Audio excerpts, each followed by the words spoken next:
Welcome to our Maha Periyava களஞ்சியம் channel. இன்னைக்கு நம்ம பார்க்க போகிறது தெய்வத்தின் குரல் 4ஆம் பாகம் 6ஆம் அத்தியாயம் போர் தீர்ந்து அமைதி காண. அதில் செத்தாலும் ஸ்வதர்மம். ஏனென்றால் சாவு சரீரத்துக்குத்தானே. சரீரத்துக்குள் இருக்கும் உயிருக்கு முடிவே இல்லாமல் அது கர்மா உள்ளவரை வேறு சரீரங்களில் புகுந்து புது ஜன்மாக்கள் எடுத்துத்தான் ஆக வேண்டும்.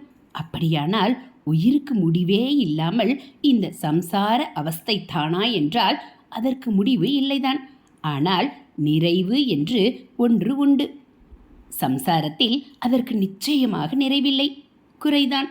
நிறைவு அது சம்சாரத்தை விட்டு தன் நிஜமான ஸ்திதியில் இருந்து கொண்டிருப்பதுதான். அந்த நிஜ ஸ்திதியை அது அடைய பண்ணுவதற்கு ஆரம்பம் இந்த லோக வாழ்க்கையிலேயே ஸ்வதர்மாவை அனுஷ்டிப்பதுதான்.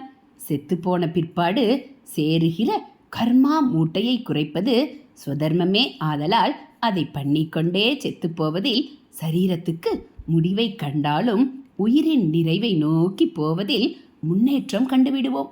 அதனால்தான் செத்தாலும் ஸ்ரேயஸ் என்றது. ஹரஹர சங்கர, ஜெய ஜெய சங்கர. அடுத்து நேர் பயன் உலக நலனுக்கு. ஒரு ஜீவன் என்று ஏற்பட்டுவிட்டால் சன நேரம் கூட எதையாவது பண்ணாமல் இருக்க முடியவில்லை. அதனால்தான் பண்ணாத நிலைக்கு கொண்டு போய் விடும்படியாக சிலவற்றை பண்ணும்படியாக ஸ்வதர்மம் என்று வகுத்து ஏற்படுத்தி கொடுத்தார்கள். ஜீவன் இப்படி நிஷ்காமியமாக ஸ்வதர்மப்படி காரியங்களை பண்ணினால் அதிலே இவனுக்கு ஜீவத்தை தரும். மனசுக்கு லாபமில்லை. நிஷ்காமியம் என்னும் போதே, அதாவது ஆசையில்லாமல் பண்ணுகிறான் என்னும் போதே இந்த அர்த்தம் ஏற்பட்டு விடுகிறது. ஏனென்றால் ஆசைப்படுவதுதான் மனசின் முதல் வேலை, முக்கியமான வேலை.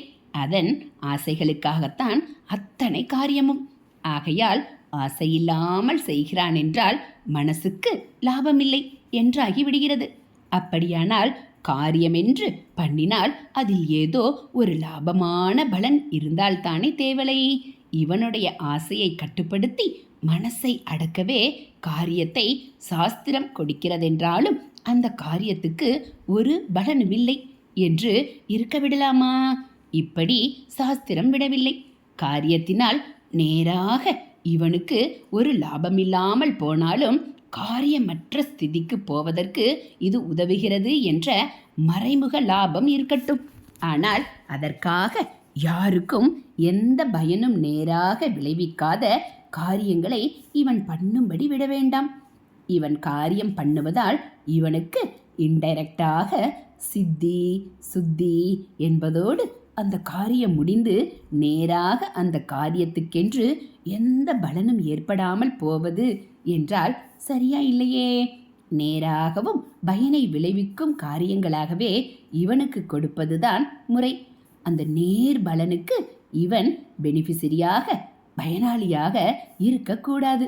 இருந்தால் அதை எப்படியாவது பெற்றாக வேண்டுமென்ற ஆசை உண்டாகி தப்பு வழியிலும் போக ஆரம்பிப்பான். ஆனதால் இவன் செய்யும் காரியத்தின் நேர் பலனுக்கு இவன் பாத்திரனாவது என்று இல்லாமல் ஜன சமூகம் முழுவதும் பெனிஃபிஷரியாக இருக்கட்டும். இவன் செய்யும் சாஸ்திர கர்மாவின் பலனாக லோகம் சேமமடைவதாக இருக்கட்டும் என்ற அபிப்பிராயத்தில்தான் ஸ்வதர்மங்கள் வகுக்கப்பட்டிருக்கின்றன. ஒரு உதாரணம் சொன்னால் புரியும். எல்லா வசதியும் படைத்த ஒருவர் இருக்கிறார். அவருக்கு நல்ல தேகாரோக்கியம் இருப்பதற்காக எக்ஸசைஸ் செய்ய வேண்டியிருக்கிறது. இதை செய்வதில் 2 விதங்கள் இருக்கின்றன. ஒன்று, அவர் தேகாபியாசம் என்று சொல்லப்படும் எக்ஸசைஸ்கள் பண்ணலாம்.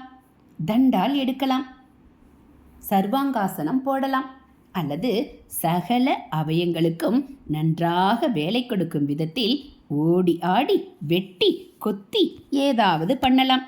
இப்படி 2வது விதத்தில் அவர் ஓடியாடி பண்ணுகிறார் என்றால் அப்போது மற்றவர்களுக்கு பிரயோஜனமாக பழத்தோட்டம் போடுவது, அதற்காக வெட்டுவது, கொத்துவது, ஜலம் இழுத்து வந்து கொட்டுவது என்று பண்ணுவதே ஸ்லாகியமாகும். இவருக்கு பண வசதி, ஆள் வசதி, எல்லா வசதியும் இருக்கிறது. அதனால் இவரே உழைத்து தோட்டம் போட்டு பயிர் பண்ண வேண்டும் என்றில்லை. இவருக்கு பழமும் வேண்டுமென்றில்லை. இருந்தபோதிலும் இவருக்கு மட்டும் பிரயோஜனப்படும்படி தண்டால் போடுவதை விட அல்லது எங்கேயோ நிர்மானுஷ்யமான காட்டிலே மேட்டிலே போய் எதையோ வெட்டி கொத்தி முறித்து கொண்டிருப்பதை விட 4 ஜனங்களுக்கு உதவும்படியான பரோபகாரமாக தோட்டப்பணி செய்வதுதானே ஸ்லாகியம். பழம் என்ற பலன் இவருக்கு வேண்டாம். ஆனால் தேக ஆரோக்கியம் வேண்டும். அதற்காக இவர் செய்வதே பழம் வேண்டிய வேறு யாருக்கோ உதவி பண்ணுகிறது. இந்த மாதிரிதான் கர்மாவை கழித்துக்கொண்டு பரமாத்மாவிடம் சேர விரும்புகிறவர்களுக்கு சாஸ்திர கர்மா உள்பட எதனால் ஏற்படுகிற பலனும் வேண்டியதில்லை. ஆனாலும் பரமாத்மாவிடம் சேருவதற்குண்டான பக்குவத்தை பெறுவதற்காக மனசை நாலா திசையிலும் ஓடாமல் சுத்தி செய்வதற்கு ஆரம்ப தசையில் ஏதாவது காரியத்தில் ஈடுபட்டால்தான் முடியும் என்றிருக்கிறது. ஸ்வய ஆசைகளின் மேல் செய்கிற காரியமானால் அந்த காரியத்தில் தோஷங்கள் வந்து சேர்ந்து விடுகின்றன. ஆனதால் ஸ்வயலாபம் கருதாத காரியமாக அது இருக்க வேண்டும். அதற்காக எங்கேயோ காட்டிலே மேட்டிலே வெட்டி கொத்துகிற மாதிரியான தண்ட காரியமாக இருக்க விடலாமா? அது புத்திசாலித்தனமாக தோன்றவில்லையே. இந்த ஜீவனுக்கு உதாரணம் காட்டிய வசதியுள்ள மனிதருக்கு ஆரோக்கியத்திற்காக எக்ஸசைஸ் செய்ய வேண்டி இருந்ததே என்று தோட்டம் போட்டு பழம் பயிர் பண்ண வேண்டிய தேவை இல்லாதிருந்த மாதிரி சித்த சுத்திக்காகத்தான் கர்மா பண்ண வேண்டி இருக்கிறதே தவிர கர்மாவினாலேயே நேராக உண்டாகிற ஒரு பலனை பெற வேண்டும் என்றில்லை. ஆனாலும் அவர் எப்படி தனக்காக எக்ஸசைஸாகவே லோகோபகாரமாகவும் தோட்டம் போட்டாரோ அதே மாதிரி இவன் தன் சித்த சுத்திக்காக செய்யும் கர்மாவே லோகோபகாரமாகவும் இருக்க வேண்டும் என்று அபிப்பிராயப்பட்டு சாஸ்திரங்கள் ஒவ்வொருவருக்கும் ஸ்வதர்மா என்று ஒவ்வொரு விதமான கர்மாவை வகுத்து கொடுத்திருக்கிறது. பழம் வேண்டுமென்றுள்ளவர்கள் மாதிரி இந்த லோகத்திலேயே அநேக நல்லதுகளை பெற வேண்டிய அடிநிலை மனுஷர்கள் எப்போதும் இருந்து கொண்டுதான் இருப்பார்கள். பகவானுடைய லீலையில் லோக நாடகம் என்று ஒன்று நடந்து கொண்டே இருப்பதாகத்தான் இருக்கும். ஹரஹர சங்கர ஜெய் ஜெய சங்கர, ஹரஹர சங்கர ஜெய் ஜெய சங்கர. மகா பெரியவாச்சரணம். இதுபோல் தெய்வத்தின் குரல் பகுதிகளை நீங்கள் தினந்தோறும் கேட்கணும் அப்படின்னா மறக்காமல் நம்ம சேனலை சப்ஸ்கிரைப் பண்ணுங்கள். கூடவே பெல் ஐக்கானையும் கிளிக் பண்ணி ஆளுங்கிற பட்டனையும் அழுத்திடுங்க. அப்போ நம்ம போடக்கூடிய தெய்வத்தின் குரல் பகுதிகள் உங்களுக்கு உடனே நோட்டிஃபிகேஷனாக வந்துடும்.